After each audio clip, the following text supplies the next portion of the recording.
Hello all, welcome to my blog Divyasri blogs. So ఇవాళ నేను బోనాల పండగకి మా అమ్మమ్మ వాళ్ళ ఊరికి వెళ్తున్నాను. సో ఇది వచ్చేసి పాలకుర్తి సోమేశ్వరాలయం పక్కనే ఉంటుంది, దర్దపల్లి విలేజ్. సో ఇక్కడ మీరు చూసే గుట్ట పాలకుర్తి సోమేశ్వరాలయమే. ఎంత ఫేమస్ అంటే వరంగల్ చుట్టుపక్కల ఎవ్రీ ఇయర్ శివరాత్రికి చాలా గ్రాండ్గా జరుగుతాయి సెలబ్రేషన్స్. ఎక్కడెక్కడ నుండో వస్తారు ఇక్కడికి. సో అదనమాట. సో మా అమ్మమ్మ వాళ్ళ ఊరు దీని పక్కనే ఉంటుంది, దర్దపల్లి విలేజ్. చాలా ఎక్సైటెడ్ ఉన్న ఈ ఇయర్, ఎందుకంటే మా బాబు పుట్టినాక ఫస్ట్ బోనాల పండుగ. నాకు చాలా ఇష్టం మా అమ్మ వాళ్ళ ఊర్లో బోనాల పండుగ. అలాంటి ఫెస్టివల్కి తీసుకెళ్తున్నాను. వీడు పుట్టినాక కూడా ఇదే ఫస్ట్ ఫెస్టివల్ అనమాట వాడికి. సో ఫస్ట్ అయితే గుడికి వెళ్ళిపోయాము దర్శనం చేసుకోవడానికి. ఈవినింగ్ అస్సలు కుదరదు వెహికల్ తిప్పడానికి, అందుకే ఇప్పుడే 5 రౌండ్స్ అలా తిరిగేసాము. తిరిగిన తర్వాత మేము దర్శనానికి వెళ్ళాము. సో ఈ ఊర్లో ట్రెడిషన్ ఏంటంటే ఎవరికి ఏ బండి ఉంటే ఆ బండి పట్టుకొని అమ్మవారి గుడి చుట్టూ తిప్పుతారనమాట వాళ్ళ వెహికల్ని. సో అలాగే మేము కూడా తిప్పాము ఒక 5 రౌండ్స్. ఆ తర్వాత దర్శనానికి వెళ్ళాము. చాలా రష్ ఉంది. మేము వెళ్ళినప్పటికీ కొంచెం తక్కువ ఉన్నారు, కానీ మేము బయటకు వచ్చేటప్పటికి చాలా రష్ ఉన్నారనమాట. సో ఇక్కడ మార్నింగ్ చీర గాజులు ఒడిబియ్యం పెట్టడానికి వచ్చాము. ఒడిబియ్యం పోసాము మేము. చాలామంది ఈవినింగ్ బోనాలు చేస్తారు, మార్నింగ్ అంతా ఒడిబియ్యం అది చేస్తారు అనమాట. అండ్ మేము ఇంటికి వచ్చేసరికి అమ్మవారి చీరనేసి బండి వచ్చేసింది. హడావిడిగా వచ్చేసి ఇంకా హారతి ఇచ్చి నీళ్ళు పోసి కొబ్బరికాయ కొట్టి అమ్మవారిని వెల్కమ్ చేశాను అనమాట. సో ఈ ఊరు ట్రెడిషన్ ఏంటంటే ఎడ్ల బండి పైన చీరనేసి ఈవినింగ్ అమ్మవారికి ఆ చీరను సమర్పిస్తారనమాట. సో అంతకుముందు ఒక 3 to 4 ఉండేవి, బట్ ఇప్పుడు పబ్లిక్ పెరిగారని 7 to 8 పెట్టారు ఈ ఇయర్. సో అలా చీరనేసి బండ్లు ఈవినింగ్ అంతా తిరిగి ప్రతి ఇంటికి తిరిగి ఈవినింగ్ టెంపుల్కి వెళ్తాయి అన్నమాట. సో ఇక్కడ మేకపోతుల బండి, చిన్నపిల్లలు కూర్చున్నారు, భలే క్యూట్గా ఉన్నారు. సో మేకపోతుల బండి అమ్మవారి చుట్టూ తిరుగుతుంది. ఈ మేకపోతులనే తర్వాత బలిస్తారనమాట. అమ్మవారి చీరనేసే బండ్లు అంతా ఈవినింగ్ వచ్చాక మెయిన్ బండి ఒకటి ఉంటుంది కదా, దాని ముందు అమ్మవారికి బలిస్తారు. ఆ బలిచ్చిన బ్లడ్ని తీసుకెళ్ళి అమ్మవారి దగ్గర సమర్పిస్తారు. అంతకుముందు ఒక ఆవిడ ఉండేవారు, అమ్మవారి దగ్గరే తను సేవ చేస్తూ ఉండేవారు. తన మీదికి అమ్మవారు వచ్చి ఆ బ్లడ్ తాగడానికి ట్రై చేసేది. సో ఊరంతా ఆమెను పట్టుకోవడము, తాగనివ్వకుండా, అదంతా చాలా డిఫరెంట్గా గూస్ బంప్స్ వస్తుండే. మాకు చిన్నప్పుడు భయం వేస్తుండే చూస్తే. ఆవిడ బ్లడ్ తాగకుండా అందరూ అడ్డుకొని ఒక పర్సన్ వెళ్ళి ఇలా అమ్మవారికి ఆ బ్లడ్ సమర్పించి గోడలకు అచ్చులేసి వచ్చేవారనమాట. తను తాగితే కాలం అవ్వదు అని ఊర్లో వాళ్ళ బిలీఫ్ అనమాట. సో తను తాగకుండా చూసుకునేవారు. చాలా గూస్ బంప్స్ వచ్చేవి చూస్తుంటే. నేను చిన్నప్పుడైతే ఆవిడని చూసి భయపడి పారిపోయేదాన్ని, నేను ఈ టైంకి రాకపోయేదాన్ని. బట్ ఇప్పుడు ఇది చూడడానికే మెయిన్, ఇది ఈవినింగ్ టైంలో జరుగుతుంది.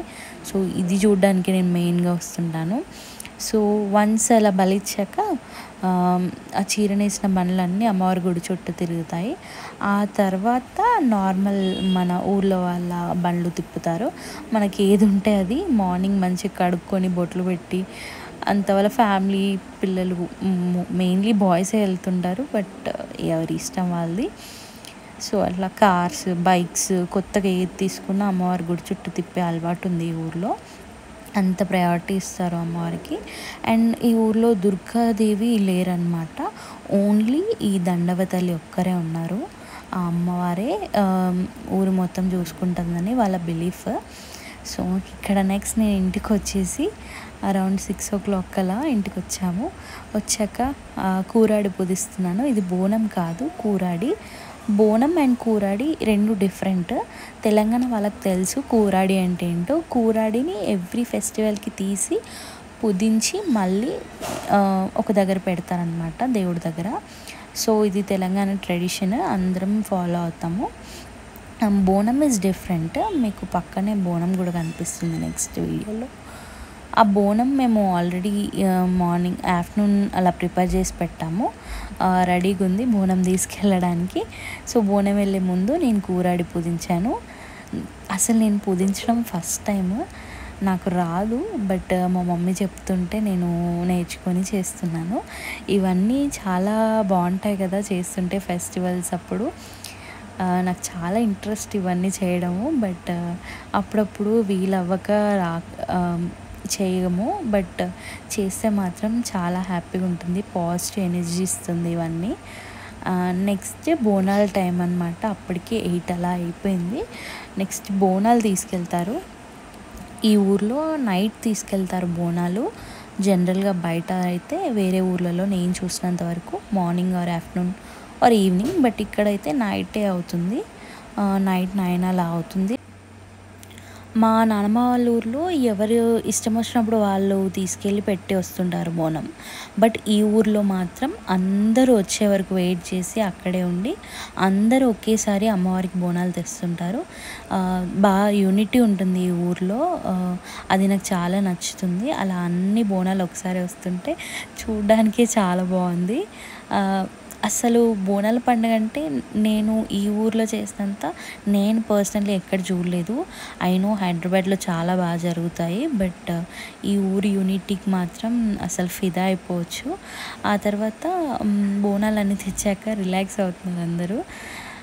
ఇక్కడ కథ కూడా చెప్తారనమాట నైట్ అంతా ఎంగేజ్ చేయడానికి. ఒగ్గు కథలు అంటారు కదా, ఆ ఒగ్గు కథలు చెప్తారు. పెద్ద పట్నం లాగా వేసి, మనకు కొమరవెల్లిలో ఎలా చేస్తారో అలానే పట్నం వేసి ఒగ్గు కథ చెప్తారు. నైట్ అంతా జరుగుతుంది, మైక్లో ఇంటి వరకు వినిపిస్తుంది. యూజువల్లీ చిన్నప్పుడు నేను ఎప్పుడు ఉండకపోయేదాన్ని, బట్ ఈ ఇయర్ కొద్దిసేపు ఉండి విన్నాను, ఎలా ఉంటుందో చూడాలని. అని చాలా బాగా చెప్తారు. అసలు మనకి అంతరించిపోతున్నాయి ఇవన్నీ కళలు. సో ఇట్లాంటివన్నీ ఎంకరేజ్ చేస్తుండాలి మనం. Thank you so much for watching my vlog till the end.